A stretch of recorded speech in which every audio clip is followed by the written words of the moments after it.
Good morning students, welcome to all of you my channel study with CS पर आप सभी का स्वागत है। मित्रों, आज हम प्रोनाउन का, जैसा कि हमारा पार्ट चल रहा था, तो प्रोनाउन के पार्ट्स के अंतर्गत हम आगे की जो प्रोनाउंस के पार्ट्स हैं उनके बारे में अपन डिस्कस करते हैं। पिछला हमने प्रोनाउन के पार्ट्स को लेकर हमने बात की थी। पिछले वीडियो के अंदर हमने डेमोन्स्ट्रेटिव और इनडेफिनिट प्रोनाउंस की बात की थी। आज हम उसी के आगे बढ़ाते हुए, उसी पार्ट्स को आगे बढ़ाते हुए अगला पार्ट लेते हैं, रिलेटिव प्रोनाउन। देखिए, रिलेटिव प्रोनाउन क्या होता है? बहुत ही सिंपल है। रिलेटिव प्रोनाउन के अंतर्गत हमें कई सारे ऐसे चीज़ों का, ज़्यादातर मोस्ट है, इम्पोर्टेंट है, हमने, आपको पता हो, पिछले वीडियो के अंदर हमने फर्स्ट ऑफ देम, हमारा जो फर्स्ट वीडियो बनाया था उसके अंदर ट्रिकली हमने बात की थी। उस बात के अंतर्गत मैंने आपको ये कहा था, जिस विद्यार्थी को कंपटीशन के हिसाब से, अपने कंपटीशन के अंतर्गत, उसके अंदर प्रमुख रूप से मैंने 3 बताए थे, उसमें से एक रिलेटिव प्रोनाउन भी है। तो हम देखते हैं रिलेटिव प्रोनाउन होता क्या है। रिलेटिव प्रोनाउन होता क्या? बहुत ही सिंपल है, हम जनरली यूज भी करते हैं उसको, हम हमारे डेली लाइफ के अंदर काम में भी लेते हैं। देखिए, रिलेटिव प्रोनाउन होता क्या है, आइए मेरे साथ में इस चीज को समझते हैं। रिलेटिव प्रोनाउन, रिलेटिव प्रोनाउन मित्रों, रिलेटिव प्रोनाउन के नाम से ही एक चीज तो क्लियर हो जाती है। क्या चीज हो जाती है? जो रिलेटिव वर्ड लिखा हुआ, हम जनरली इस चीज का यूज करते हैं किसके साथ में? रिलेट करने के साथ में। रिलेट, ठीक है ना, रिलेट करना या क्या करना, रिलेट के साथ में हम दूसरा, हम क्या करते हैं, हम इस चीज को यह कह सकते हैं रिलेशन। क्या कर सकते हैं? रिलेशन, रिलेशन बताना, रिलेट करना। हम इस चीज को हम कह सकते हैं क्या करना? संबंध। क्या करता है? रिलेशन क्या करता है? संबंध बताता है। अब किस प्रकार से यह संबंध बताता है, तो हम इसका जनरली एक डेफिनेशन के रूप में या इसका हिंदी शुद्ध रूप में हम ये कह सकते हैं, क्या कह सकते हैं? संबंधवाचक, संबंधवाचक सर्वनाम। संबंधवाचक सर्वनाम। तो रिलेटिव प्रोनाउन का मतलब होता है संबंधवाचक प्रोनाउन, जो क्या करता है? रिलेशन बताता है। किसका रिलेशन बताता है? यहाँ कोई रिलेशन ये नहीं कि इसका उसका, रिलेशन किस तरह से, यानी रिलेशन क्या बताएगा? इसको हम जो लिखेंगे, दो या दो से अधिक क्लोज को जोड़ने, 2 या 2 से अधिक क्लोज को जोड़ने वाले शब्द क्या कहलाएंगे? रिलेटिव प्रोनाउन कहलाते हैं। सिंपल शब्द में हम कह सकते हैं दो क्लोजेस को आपस में। देखिए, इसके अंदर एक वर्ड आ रखा है। क्या वर्ड आ रखा है? क्लोज। इस चीज के अंदर क्या रखा है? रिलेट करना, यानी जोड़ा जाता है। किन किन को जोड़ा जाता है? 2 क्लोजेस को आपस में जोड़ने का कार्य किया जाता है। रिलेटिव प्रोनाउन, रिलेटिव प्रोनाउन के जो वर्ड्स हैं वो क्या करता है? 2 क्लोजेस को आपस में जोड़ने का कार्य करता है। तो ऐसे कौन कौन से शब्द हैं जिनके माध्यम से हम 2 क्लोजेस को आपस में जोड़ते हैं? आपको रिमाइंड करवा दूं थोड़ा सा कि क्लोज क्या होता है। क्लोज किसको कहते हैं? क्लोज इसे कहा जाता है, बहुत ही कई बार ऐसा कंफ्यूजन रहता है, तो हम सिंपल शब्द में इस चीज को यह समझ सकते हैं, क्लोज क्या होगा? जिसके अंदर, यानी एक ऐसा सेंटेंस होता है, एक ऐसा उपवाक्य होता है जिसके अंदर खुद का क्या होता है? एक सब्जेक्ट होता है और दूसरों हम जिसको हम कहते हैं प्रेडिकेट कहते हैं। यानी हम इसको जनरल वे में समझने के हिसाब से प्रेडिकेट को एज ए अपन क्या कर सकते हैं? वर्ब। यानी एक सेंटेंस के अंदर जनरली हमें एक सेंटेंस का जो हमारा स्ट्रक्चर पैटर्न चलता है, वो स्ट्रक्चर पैटर्न हम जिसको फॉलो करते हैं, हम किसको फॉलो करते हैं? SVO को। आई होप आपको अच्छे से ये पता होगा SVO क्या है।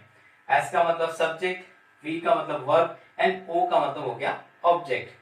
तो जनरल वे में क्लोज क्या होता है? क्लोज एक सब्जेक्ट और प्रेडिकेट या वर्ब से जुड़ा रहता है। तो ऐसे जितने भी सेंटेंस है, तो दो या दो से अधिक ऐसे क्लोजेस को आपस में जोड़ने वाले शब्द हमारे क्या कहलाएंगे, रिलेटिव प्रोनाउन कहलाएंगे। ये चीज आप अच्छे से समझें। अब रिलेटिव प्रोनाउन क्या होते हैं, रिलेटिव प्रोनाउंस के वर्ड्स कौन कौन से होते हैं, किस तरह से यह फंक्शन करता है, उस चीज को अपन समझते हैं। आइए मेरे साथ में इस चीज को अपन देखते हैं। इसके अंदर सबसे ही पहला जो हम लेने वाले हैं, कौन कौन से शब्द होते हैं वो भी अपन एक बार देख लेते हैं। उसके बाद में अपन को आगे विस्तृत इसको पढ़ना ही रहेगा और अच्छे से, क्योंकि यह छोटी छोटी चीजें क्लियर होने के बाद ही अपन आगे की जो रणनीति रहेगी अच्छे से अपन कर पाएंगे। हमारी जो आगे की रणनीति सही तरीके हम किस प्रकार से काम करें, क्या अपनी जो आगे का कार्य रहेगा बड़ा ही परफेक्ट तरीके से होना, क्योंकि हमें छोटी छोटी चीजों को सीखना होगा। देखिए क्या होते हैं इसके अंदर, कौन कौन से वर्ड्स आते हैं, हम पहले उनकी बात करते हैं। तो वर्ड्स के अंतर्गत मैं पहले लिखूंगा, एक तो आता अपना हु, फिर आता है हमारा होम, हो, होम, विच, ठीक है ना, दैट। तो ये शब्द जनरली हम ज्यादातर इन शब्दों के माध्यम से दो या दो से अधिक किया जाता है, क्लोजेस को जोड़ने का काम करता है। कैसे करता है ये अपन देखते हैं। तो सबसे पहले हम जो बात करते हैं, फर्स्ट ऑफ देम हम बात करते हैं किसकी, हु की बात करते हैं। अब आपको ये पता ही होगा हु का मतलब क्या होता है, हु का मतलब कौन। हम जनरली WH वर्ड्स के अंदर इस चीज को पढ़ते हैं, हु का मतलब क्या होता है, कौन। लेकिन इस रिलेटिव प्रोनाउन के अंतर्गत जब हम बात करेंगे तो इसका हिंदी जो प्रोनाउंसिएशन निकलेगा, उसका जो अर्थ आएगा वो आएगा किससे, जो। किससे आएगा, जो। हम बात कर रहे हैं रिलेटिव प्रोनाउन के अंतर्गत जब दो क्लोजेस को आपस में जोड़ने का काम किया जाएगा, उस समय जब हिंदी इसका ट्रांसलेशन होगा तब हु को क्या कहा जाएगा, जो वर्ड मिलेगा। ऐसे जनरली हम WH वर्ड के अंदर इंट्रोगेटिव के अंदर बात करेंगे, उसका मतलब आएगा कौन। हु आर यू, तुम कौन हो। तो यहाँ पर इस सेंटेंस के अंदर रिलेटिव प्रोनाउन की बात करेंगे, जब यहाँ पर हु का जो हिंदी प्रोनाउंसिएशन, हिंदी जो निकलेगा, मीनिंग अर्थ निकलेगा, वो क्या निकलेगा, जो निकलेगा। ये चीज आप अच्छे से समझें। अब यहाँ पर जो हु है, हु इज किसके लिए, हु किसके लिए काम आता है, who is used for person, who is used for person, किसके लिए, पर्सन्स के लिए। Who is used for persons, लोगों के लिए। अर्थात हम कह सकते हैं हु का यूज किसके लिए, पर्सन्स के लिए होता है, व्यक्तियों के लिए होता है। ध्यान रहे ये बहुत ही इंपॉर्टेंट है। और किसके अंतर्गत, किसके रूप में होता है, यह आता है किसके रूप में, सब्जेक्ट के रूप में। यह भी एक विशेष रूप से इस चीज को आपको समझना होगा कि हु का जो यूज होता है किसके लिए अंतर्गत होता है, ये चीज आप अच्छे से समझें। किसके लिए होता है, पर्सन्स के लिए होता है। और किस रूप में आता है, सब्जेक्ट के रूप में आता है। किस रूप में आता है, सब्जेक्ट के रूप में। अब कैसे आता है, इसका एग्जाम्पल के माध्यम से अपन क्या करते हैं, इसको समझते हैं। इसके एग्जाम्पल के माध्यम से हम चीज देखते हैं कि हु किसके रूप में अंतर्गत आएगा। जैसे मैं यह कह सकता हूं, this is the boy, this is the boy who, this is the boy who comes late in the class. मैंने एक जनरल वर्ड, एक एग्जांपल ऐसा लिया है जिसके अंतर्गत हु सब्जेक्ट के रूप में आता है और किसके साथ आता है, किसके लिए आता है, व्यक्तियों के लिए आता है, व्यक्ति के लिए आता है, एक व्यक्ति के लिए। दो व्यक्ति आएंगे, दूसरी कंडीशन काम आएगी, वो अभी अपन बात करेंगे। तो यहाँ इस सेंटेंस के अंदर जब यहाँ हु का यूज हुआ है, हु के पहले आप देख रहे होंगे यहाँ पर जो बॉय लिखा हुआ, ये क्या है, पर्सन है, एक व्यक्ति है, ठीक है। और जस्ट उसके आगे क्या लिखा हुआ है, उसके आगे आ रखी है अपनी वर्ब। क्या रखी है, वर्ब आ रखी है। तो इस वर्ब के हिसाब से यहाँ पर फर्स्ट पहले क्या आएगा, पर्सन आएगा। उसके बाद में एक WH वर्ड जो रिलेट, जो क्या कर रहा है, दिस इज द बॉय, यह लड़का है। Who comes late in the class, जो क्या करता है, ये वही लड़का है जो क्या करता है, हमेशा क्या करता है, लेट आता है, कक्षा के अंदर देरी से आता है। यह वही लड़का है जो, मैंने यहाँ पर हिंदी का, इसका जो हिंदी ट्रांसलेट करेंगे वह यह करेंगे, दिस इज द बॉय, यह वह लड़का है जो क्या करता है, लेट आता है। कहां पर, क्लास में, ठीक है ना। तो यहाँ इसका हम ये नहीं कहेंगे दिस इज द बॉय, यह वह लड़का है कौन, ठीक है ना। तो इस तरह से इस सेंटेंस का हमें हिंदी ट्रांसलेशन के माध्यम से यहाँ पर जो हु का यूज हुआ है किसके हिसाब से हुआ है, रिलेटिव प्रोनाउन के अंतर्गत रिलेट किया जा रहा है, दो बातों को क्या किया जा रहा है, जोड़ने का काम किया जा रहा है। दिस इज द बॉय जो comes late in the class, ये वह लड़का है जो हमेशा क्या होता है, देरी से आता है। एक और एग्जांपल लेते हैं, उस एग्जांपल के माध्यम से भी समझते हैं, ठीक है। द बॉय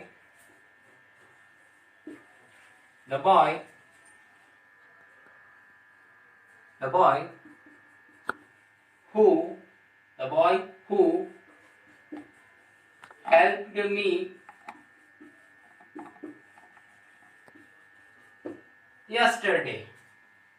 अब इस सेंटेंस के अंदर भी मैंने दो यानी पर्सन्स को जोड़ा है। कहां पर जोड़ा है, ये देखिए, फर्स्ट आ रखा है बॉय, ये क्या है, पर्सन है, और उसके बाद में ये क्या है, रिलेटिव प्रोनाउन है, आरपी है, रिलेटिव प्रोनाउन है, और आगे इसकी क्या आ रखी है, वर्ब आ रखी है, ठीक है ना। तो इस चीज को समझते हुए ये एक वर्ब है, ठीक है। तो यहाँ पर क्या कहा जा रहा है, यहाँ पर ये कहा जाता है द बॉय, यह वह लड़का है, हु जो हेल्प्ड मी यस्टरडे, जिसने की कल मेरी क्या की थी, मदद की थी। तो कहने का मतलब हु किसके अंतर्गत आता है, who is used for persons. पहली चीज तो आपको ये ध्यान रखनी। दूसरा आपको ये रखना किसके रूप में होता है, सब्जेक्ट के रूप में ये काम करता है। तो इस चीज को अच्छे से आप समझें। नेक्स्ट अपन लेते हैं होम, दूसरा अपन लेते हैं होम। होम किस तरह से यह काम करेगा, देखिए होम को भी अभी अपन क्लासिफाई करते हैं, इसको भी अपन अच्छे से इसको क्लियर करते हैं कि होम किस प्रकार से काम करेगा। होम का भी कुछ इसी तरह से फंक्शंस होता है, लेकिन अब काम करने का उसका जो लेवल और रहेगा, जो तरीका रहेगा, थोड़ा सा डिफरेंस है, दोनों में थोड़ा सा डिफरेंट है। कैसे है वो अपन एग्जांपल के माध्यम से अभी समझते हैं, ठीक है। देखिए होम किस प्रकार से काम करेगा, अपन समझते हैं home. Home is used for, पहले अपन लिखते हैं होम, ठीक है। होम, तो home is used for persons, whom is used for persons।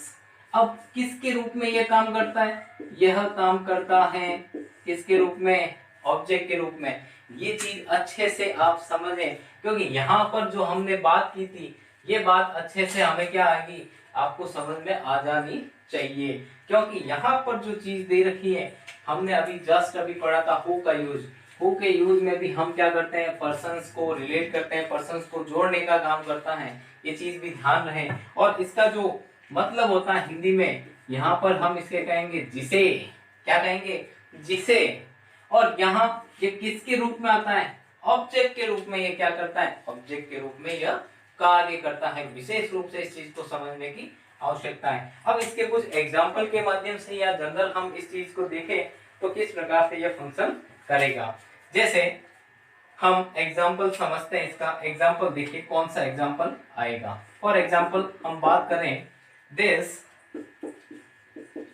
Is the girl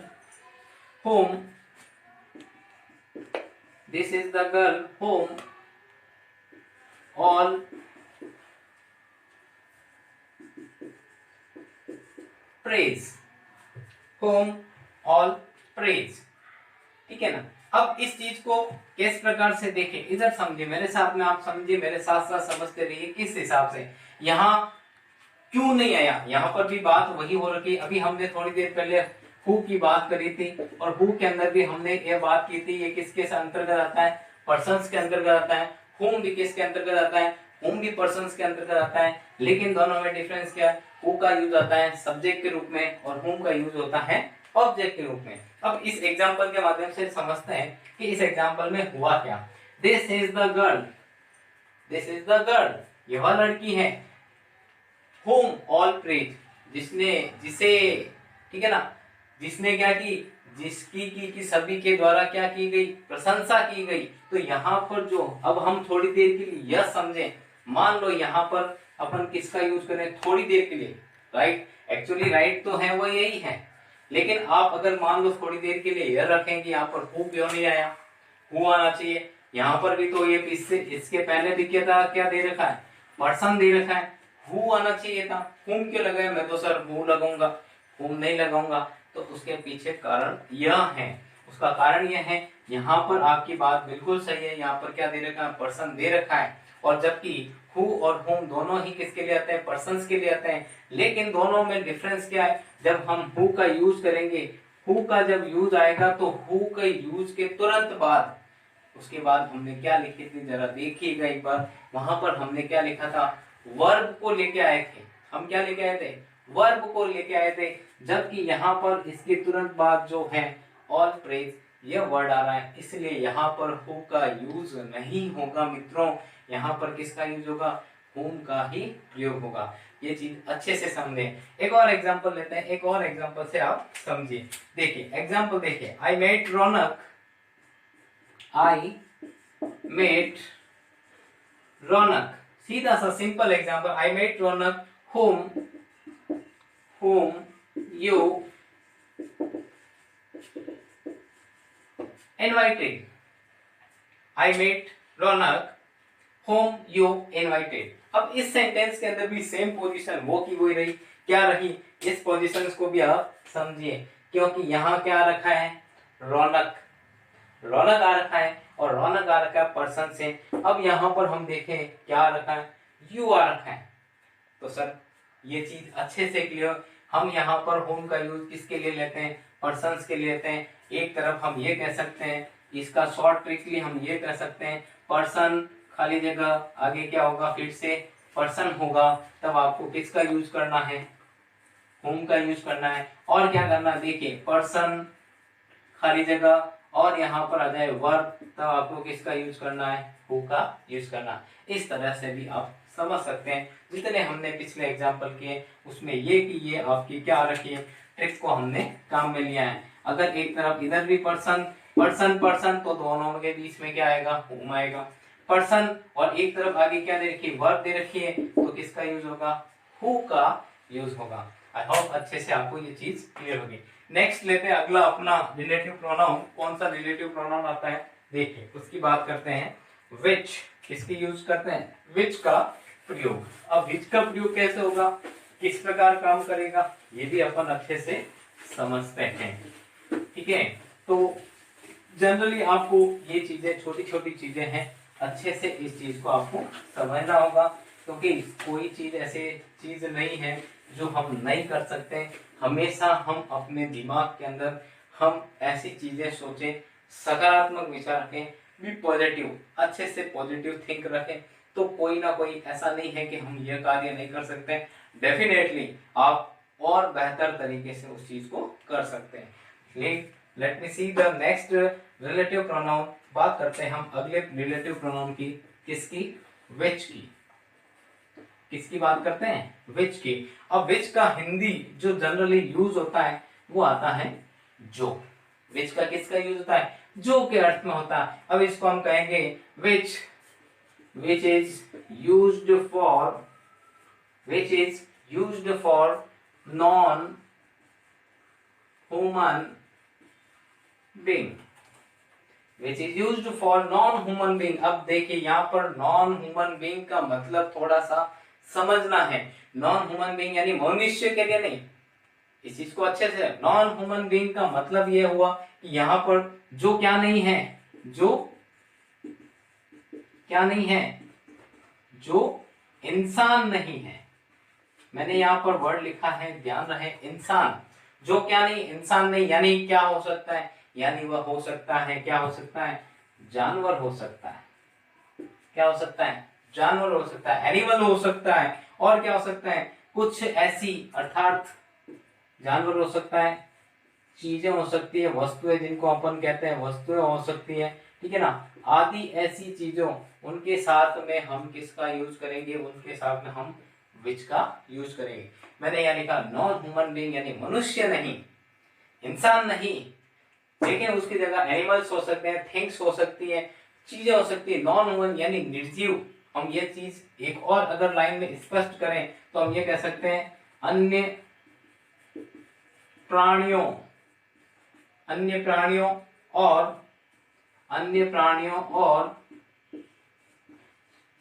निर्जीव पदार्थों के लिए, इस चीज को अच्छे से और क्लियरफाई अच्छे से आप समझें, अन्य प्राणियों और निर्जीव पदार्थों के लिए किसका यूज होगा, विच का यूज होगा। बहुत ही सिंपल है। अब इसका एग्जाम्पल देते हैं, एग्जाम्पल के माध्यम से और समझते हैं किस प्रकार से यह यूज होता है। ठीक है, देखिए, this is the house, this is the house, this is the house which belongs to me। बहुत सिंपल एग्जाम्पल। कैसे? अब कईयों के दिमाग में प्रश्न आ रहा है, कईयों के दिमाग में प्रश्न आएगा और आना भी चाहिए। कारण क्या? कारण क्या कि जो व्यक्ति सक्रिय यानी एक्टिव होकर सोचेगा तो डेफिनेटली उसके दिमाग में ये प्रश्न आएगा ही आएगा। कारण क्या? कारण यह है कि this is the house which belongs to me. अब इस सेंटेंस के अंदर हमने यह बात की, अगर थोड़ा सा भी अगर आपको पता है कि हमने बात की थी किसकी, हु की बात की थी, और हु के बाद हमने यह चीज भी लिखी थी। क्या लिखा था हमने? ये शॉर्ट ट्रिक में लिखा था पर्सन।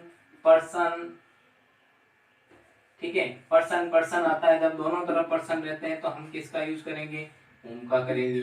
और इस तरह से आता है पर्सन खाली जगह वर, तब हम किसका यूज करेंगे, हु का। अब यहाँ पर जो चीज हो रखी है, यहाँ पर क्या रखा है, थिंग्स। ठीक है ना, यहाँ पर क्या है सर, यहाँ पर हु क्यों नहीं आया? सीधी सी सिंपल सी बात है, इस चीज को अच्छे से समझिए। यहाँ पर हु क्यों नहीं आया सर? हु आना चाहिए था, क्योंकि हु अगर आता कि आगे वर्ब दे रखे आ सकता था। लेकिन मित्रों ये चीज ध्यान रखें, अगर वर्ब है और हमने हु लगाया तो उसके पहले क्या आना चाहिए, पर्सन आना चाहिए। लेकिन यहाँ पर क्या दे रखा है, हाउस दे रखा है। हाउस क्या होता है मुझे ये बता दीजिए, मैं समझ लूंगा, आप अच्छे से ये चीज क्लियर। हाउस कोई क्या पर्सन है क्या? नहीं है। हाउस कोई पर्सन है क्या? नहीं है। तो यहाँ पर हमने इस चीज को, क्या यहाँ पर होम रख सकते हैं क्या सर? होम रख सकते हैं। क्या यहाँ पर पर्सन है क्या? नहीं है। दूसरा चीज, यहाँ पर अगर होम रखते हैं तो यहाँ आना चाहिए सब्जेक्ट, या जो कि वर्ब दे रखी है। दोनों का बिल्कुल कॉन्ट्राडिक्शन है।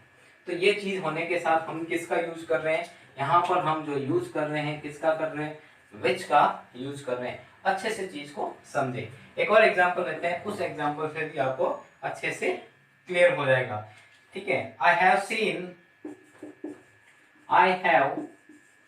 Seen the car, I have seen the car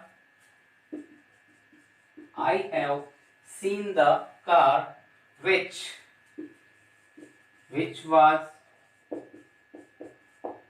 was black। ठीक है, I have seen the car, मैंने कार देखी। ठीक है ना, वो कैसे कार, मतलब यहाँ पर हम जो which का यूज किया है किसके रिलेट में, थिंग्स के रिलेट में, कार के लिए, जो कैसी रंग की थी, ब्लैक कलर की। तो यहाँ पर क्लोज को आपस में हम क्या कर रहे हैं, जोड़ रहे हैं। रिलेटिव प्रोनाउन के साथ में इसको क्या किया जा रहा है, जोड़ा जा रहा है। आई होप ये चीज आपको अच्छे से क्लियर हुई होगी। कई सारी एक्सरसाइज है, हम लास्ट में प्रोनाउन का जब कंप्लीट होगा तो उसमें एक बड़ी सी विस्तृत एक्सरसाइज लेके आएंगे। उस एक्सरसाइज में सारी चीजें और भी क्लियर होगी। बने रहे जब तक मेरे साथ में और अच्छे से इस चीज को क्लियर करें, क्योंकि छोटी छोटी चीजें वही हमारे आगे कंपटीशन एग्जाम के अंतर्गत काम आती हैं, और कंपटीशन एग्जाम में हम उस छोटी सी चीज के कारण पीछे रह जाते हैं। तो ऐसा कोई ना रहे, आप सभी आगे बढ़े। लेते हैं अगला जो हमारा रिलेटिव प्रोनाउन है, उस चीज को समझते हैं थोड़ा सा। इस रिलेटिव प्रोनाउन को लेकर यह एक पूरा वीडियो जो बनेगा बड़ा ही इंपॉर्टेंट होगा। देखिए रिलेटिव प्रोनाउन के अंदर अगला जो हमारा रिलेटिव प्रोनाउन है वो आएगा हमारा दैट। किसका यूज करेंगे, दैट का यूज करेंगे। अब दैट किस प्रकार से काम करता है, देखिए दैट की 2-3 पॉसिबिलिटी होती है। क्या होती है, 2-3 पॉसिबिलिटी होती है। दैट का यूज किस प्रकार से हम करते हैं, तो देखिए दैट को अपन समझते हैं। नेक्स्ट हमारा जो है रिलेटिव प्रोनाउन कौन सा है, दैट का यूज ये कह सकता हूं तीनों में से अभी सबसे इंपॉर्टेंट दैट ज्यादा रहता है। हम जनरली दैट का यूज भी करते हैं। अब इसको हिंदी में हम क्या कहेंगे, जो के अर्थ में आता है। किसके लिए आता है तो ये भी आप समझे, किसके लिए यूज होता है, पर्सन के लिए यूज होता है, दैट का यूज। अब इसके कुछ वर्ड्स हैं कि ये एग्जैक्ट वर्ड आएगा तो उस समय आपको सेंटेंस में दैट का ही यूज करना है। ऐसे कौन कौन से शब्द हैं उनको अपन लिस्ट आउट करते हैं। जैसे one, all, all, and, a little, ठीक है ना, a little, the, few, all and a little, the few, ठीक है, only, only, no, no, nothing, only, no, nothing, much, much, much, anyone, much, anyone, anyone, sorry, anyone नहीं, someone, anyone नहीं, someone, ठीक है ना, anyone नहीं, someone, comma, same, dot dot dot, etc। यानी जहां पर सेंटेंस के अंतर्गत ये चीजें आती हैं वहां उस सेंटेंस के अंदर आपको किसका यूज करना है, दैट का यूज करना है। कैसे, एग्जाम्पल के माध्यम से समझते हैं। बहुत ही फेमस एग्जाम्पल है, कई बार एग्जाम के अंदर यह पूछा गया है। जैसे all, all that, all that glitter, all that glitters is not gold। Very important example है, कई बार एग्जाम में एज इट इज हूबहू पूछा गया है। इस चीज को अच्छे से समझे। अब देखिए इस सेंटेंस के अंदर दिया हुआ क्या है, ऑल वर्ड दे रखा है, ऑल के बाद हम किसका यूज कर रहे हैं, ऑल के बाद हम दैट का यूज कर रहे हैं। यानी कहने का मतलब ये हुआ कि सारी जो चमकने वाली चीजें क्या नहीं हुआ करती हैं, सोना नहीं हुआ करती है। All that glitter is not gold. जितनी भी सारी चीजें चमकने वाले, हम ये नहीं कह सकते हैं ये चमक रही है ये सोना है। यानी जितनी भी चमकने वाली चीजें क्या नहीं हुआ करती, सोना नहीं हुआ करती है। तो यहाँ पर इस सेंटेंस में दैट का यूज किया गया है। और एग्जांपल एक और लीजिए, जैसे for example this is the same book, this is the same book, this is the same book that you gave me। यह वही किताब। अब मैंने यहाँ पर आपको वर्ड्स का बताया था, ये वजह से दैट ऑल वर्ड आया है। यहाँ पर क्या वर्ड आया, सेम वर्ड आया। सेम वर्ड आते ही हम किसका यूज कर रहे हैं, दैट का। तो यानी इन वर्ड्स के माध्यम से दैट का भी यूज करते हैं। नेक्स्ट कुछ दो और इंपॉर्टेंट है, किसके रूप में, सुपरलेटिव डिग्री के रूप में। पहला तो यूज ये हुआ आपका इन वर्ड्स के माध्यम से, ठीक है। सेकंड जो है वो देखिए किसके रूप में होगा, सुपरलेटिव डिग्री। आई होप आप अच्छे से ये चीज जानते होंगे, सुपरलेटिव डिग्री होते हैं। तो सुपरलेटिव डिग्री के रूप में किसका यूज, दैट का प्रयोग। सुपरलेटिव डिग्री के रूप में दैट का प्रयोग। जैसे अगर मैं कहूं, ठीक है, you are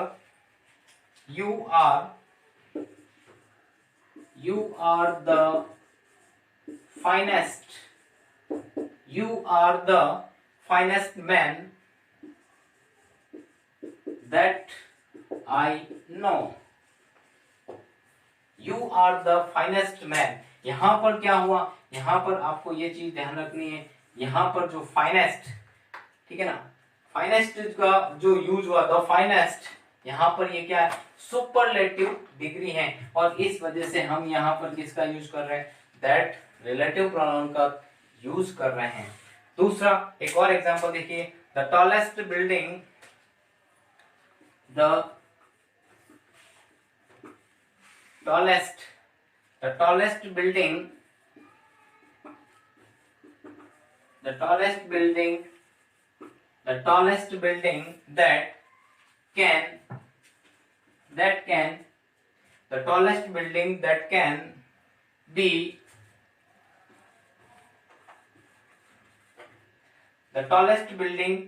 that can be seen। तो यहाँ पर जो वर्ड आ रखा है टॉलेस्ट, ठीक है ना, टॉल, टॉलर, टॉलेस्ट।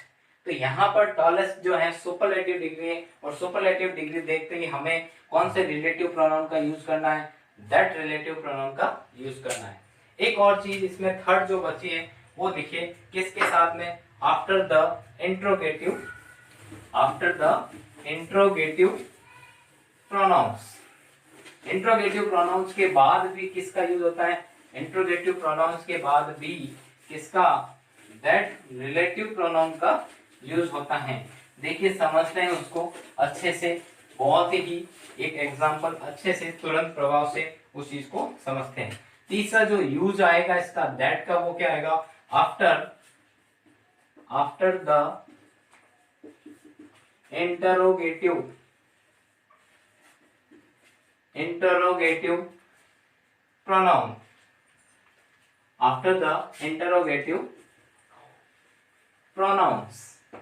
यानी इंटरोगेटिव प्रोनाउंस के बाद हम आगे लेंगे इंटरोगेटिव प्रोनाउंस कौन से होते हैं, उसके अंदर भी अपन चर्चा करेंगे, बात करेंगे।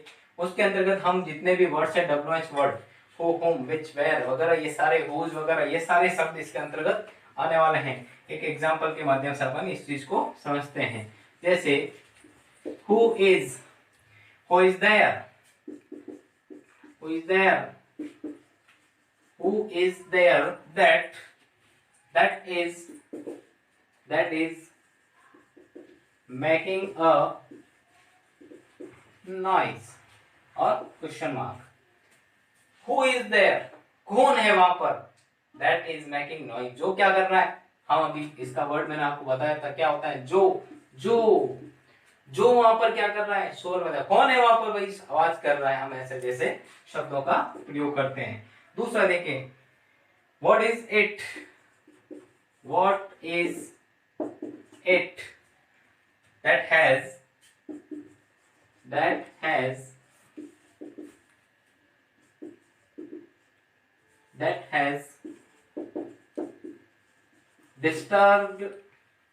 disturbed you, what is it that you has, what is it that has disturbed you, question mark. तो यानी इस सेंटेंस में व्हाट, हु, ये सारे ही इंट्रोगेटिव प्रोनाउंस हैं, WH वर्ड हैं, जो किसी ना किसी रिलेटिव प्रोनाउन के माध्यम से क्या हुए हैं, जुड़े हुए हैं। कौन कौन सा, दैट, यहाँ पर भी, दूसरे में भी दैट। तो आई होप आपको ये चीज अच्छे से क्लियर हुई होगी, और मैं आशा करता हूँ कि आप अच्छे से रिलेटिव प्रोनाउन के अंतर्गत किसी प्रकार की कोई दिक्कत नहीं होने वाली है।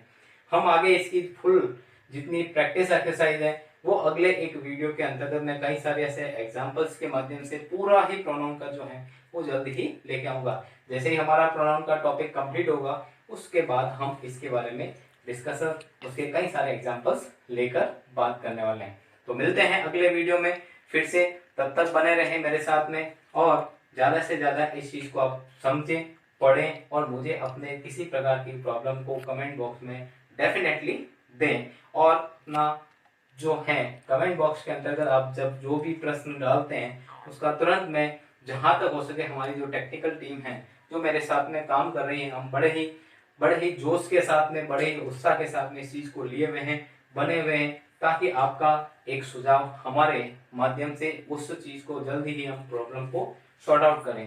तो आशा करता हूँ मिलते हैं अगले वीडियो में, तब तक बने रहें। धन्यवाद, नमस्कार।